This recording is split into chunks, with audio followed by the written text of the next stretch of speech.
Okay, so week one, paper trading, day trading results. Week one, I traded, these are the dates, so the year, the month, and the day. I traded Monday to Friday. This column shows how many wins I've had each day. So Monday, 4 wins, Tuesday, 4, 1, 1, and 3. And then I'm adding up all those winners. So just the winners add up to this amount, just the winners add up to this amount, so on and so forth. And then I'm translating everything into R's. So my risk unit is $500. So I'm basically taking this number, dividing it by 500, and I'm getting the R unit. So Monday, for instance, all my winners have made me 2.2 R's in profits. Now this column shows the losers for each day. Monday, 0 losing trades. Tuesday, 3. Thursday, 4. Thursday, what did I say? Okay, so Monday, 0. Tuesday, 3. Wednesday, 4. Thursday, 0. Friday, 1. Again, I'm adding up all these values. So 3 losing trades on Tuesday have lost me this much. Wednesday, 4 losing trades have lost me this much. Translating it into R's again. And these are rounded up, just so you know, because I just want to have 1 decimal point. These are rounded up to, because I want to have just a full number. BA is batting average. So Monday, I've taken 4 trades and 4 winners, no losers. So that means 100% batting average. Tuesday, I had 4 winners out of 7 trades. So that's 57%. Wednesday, 1 winner. Did I say loser here? Hopefully not. 4 winners out of 7. Wednesday is 1 winner out of 5. That's 20%. Thursday is 1 winner out of 1 trade. So that's 100%. Friday is 3 winners out of 4 trades. That's 75%. And then I'm just adding up the values. So the winners and the losers, winners and losers. To get the final result for the day. So Monday, this is how much I've made in total. And then I'm translating this again into R's. Now my goal for each day was 1 R. So I've exceeded that goal, except Wednesday, of course, which lost me, 2.3 times that. And then the weekly summary and the whole portfolio summary is going to reflect because it's just 1 week. During the first week, I had 13 winners. So as you can see, 13 winners. I've added up all the winning trades for the week, and they've made me this much. In R's, that's 10 R's, rounded up. 8 losers for the week, and they've lost me this much.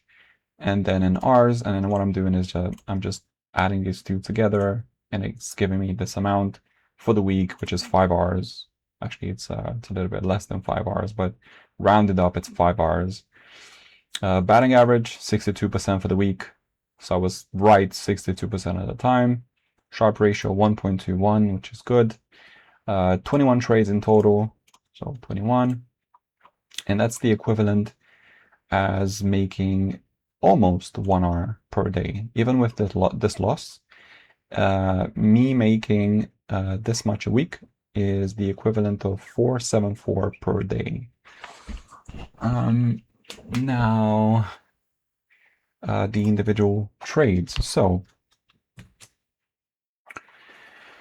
the way this is set up is in columns and in rows, of course, and this gray line, these gray lines are going to be the summary of each trade.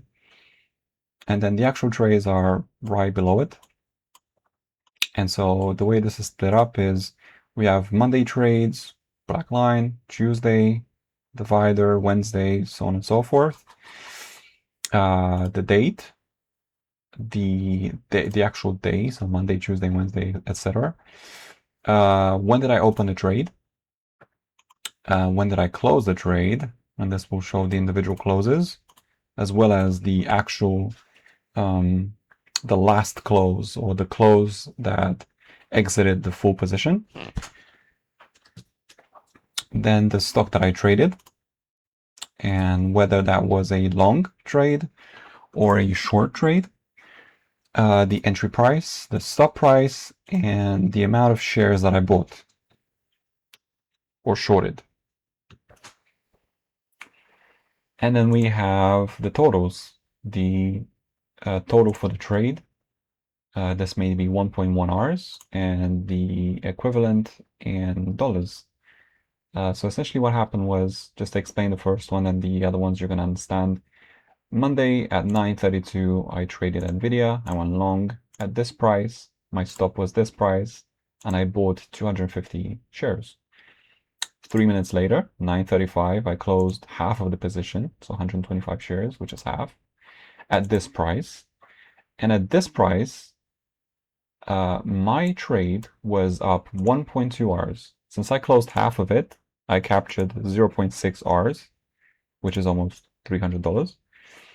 Then 7 minutes later, 9:42, I closed another 85 at a lower price, and I only closed out of my whole position. This was only 34% of the position.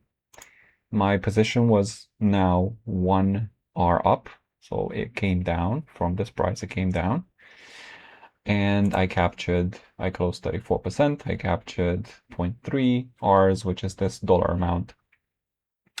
And then at 10:11, I closed the remainder, which was 40 shares.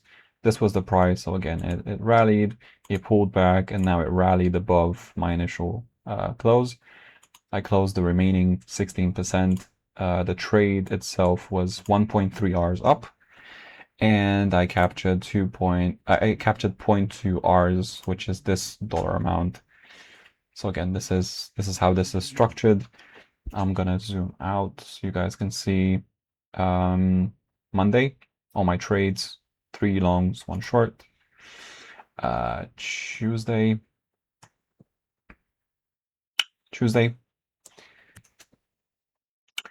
I have 1, 2, 3, 4, 5, 6 shorts, 1 long.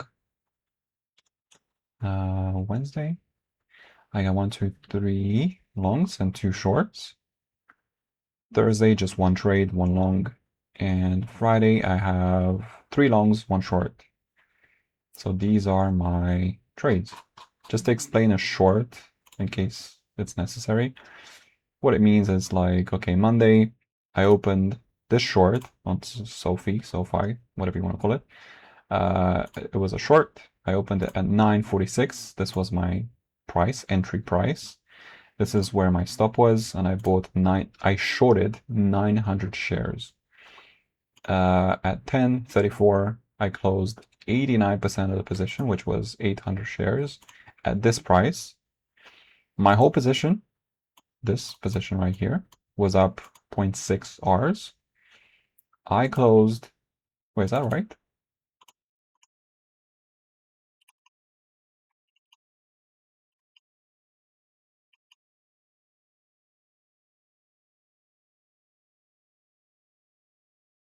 Yeah, that is right. Oh yeah, because it's rounded up, that's why. Okay, that confused me. So it's, if we just do this for a second, you can see I'm not closing the whole position. This was just, if we go one more, this was just below 0.65, so that's why. Got me confused a little bit there. I didn't close the whole position, I closed 90% almost, and I captured this much. This is the R unit. At 10:40, I closed 100 shares. At this price, which was lower, which is good because it's a short. My whole position was up 0.7 Rs. I closed the remaining 100 shares, captured 1.1 R, which is $38. So that's how a short works. Now, I've captured my strategy. I've also looked at the best possible exit, meaning if I went long and I looked at the end of the day, what was the higher day price? Obviously, I can never close at the highest price on the chart, but I still want to use it as a target, as a sort of a thing to aim for. So I logged my best, not my best exits, but it was the best exit For longs are going to be obviously above the entry, and for shorts are going to be below the entry. And I also captured whether that was profitable or not, because there are trades that didn't work. So it's either this I went short and it went up, so I was wrong about the direction, and even the best possible exit was not in profit, or I was right about the direction, but it just didn't move much. It went against me a little bit, I came out, and then it just didn't go anywhere. So either one of those. And how much I captured. So here I captured 90% of the move. So my management, my way of closing has captured 90%. Here only 21. Here a third. Here 2/3 almost. Here nothing because it was a losing trade, 88%, so on and so forth.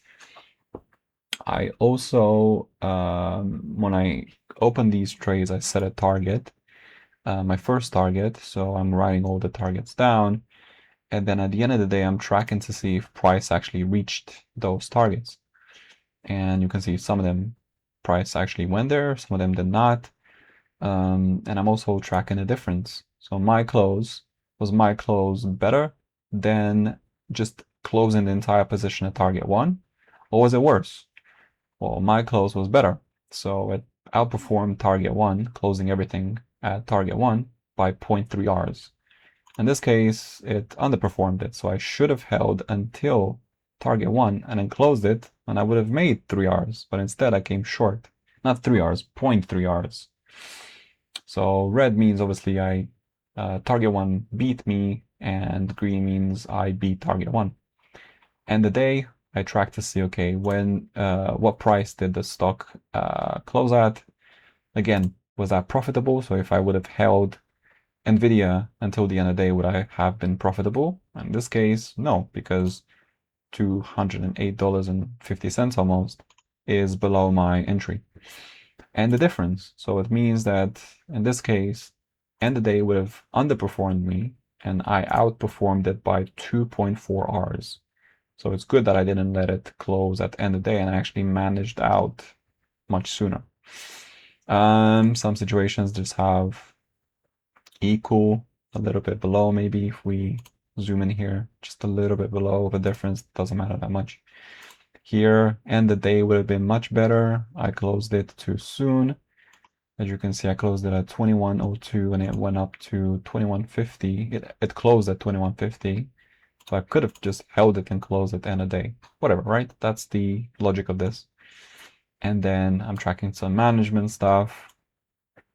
And then just some numbers for future reference maybe, or I don't know if it helps anyone to see these or gives you any ideas, but just tracking it for myself just to see how I did. So yeah, those were the trades. That was week one. I'm actually recording this at the end of week two, so week two is actually a much more interesting week. But yeah, week one, I won. I made 5 Rs and one humongous losing day. And so I looked into this and I made sure that this doesn't happen again. But yeah, that was huge. Without it, I would have been up 3,500. So that's a huge difference. That would have been 7 Rs. Instead, I'm closing at 5 Rs, which is actually not even a full 5 Rs, more like 4.7. So yeah, that was the result of week one. These are just some data, all the stocks that I've traded in week one, how many times I've traded them, how many wins for each one, how many losses for each one, batting average, all the wins added together, all the losses added together, and overall. And then how many longs I've had for each one, how many shorts I've had for each one, total number of trades, how many wins, how many losses, batting average, sharp, how many longs, how many shorts, and then the end result. And just a graph to show winners versus losers, longs versus shorts. And these don't matter much because it's only week one. Month one, there's nothing to compare them with. But Daily just means I just want to rank them a little bit just to see how I did. Monday, amazing. Tuesday, a little bit less, but just the same almost. Wednesday, the worst, obviously, because we had those big losses. Thursday, less. Friday, even less. So it's kind of declining, and then we have this huge spike down, and then recovering, but not making as much as we were making up here. So if we had the chart, it would be down, spike down, back up, and then continue down. So yeah, that was the result for week 1. I'm thinking of visualizing some of these. How many trades did I do? 21. I'm not going to do all of them, I don't think, but maybe picking out some of these and pointing out the entries on the chart, how I got out. Maybe. We'll see about that. But yeah, stay tuned for week 2. I'm gonna film week 2 as well and upload it. And week 2 is much more eventful than the first one. So stay tuned.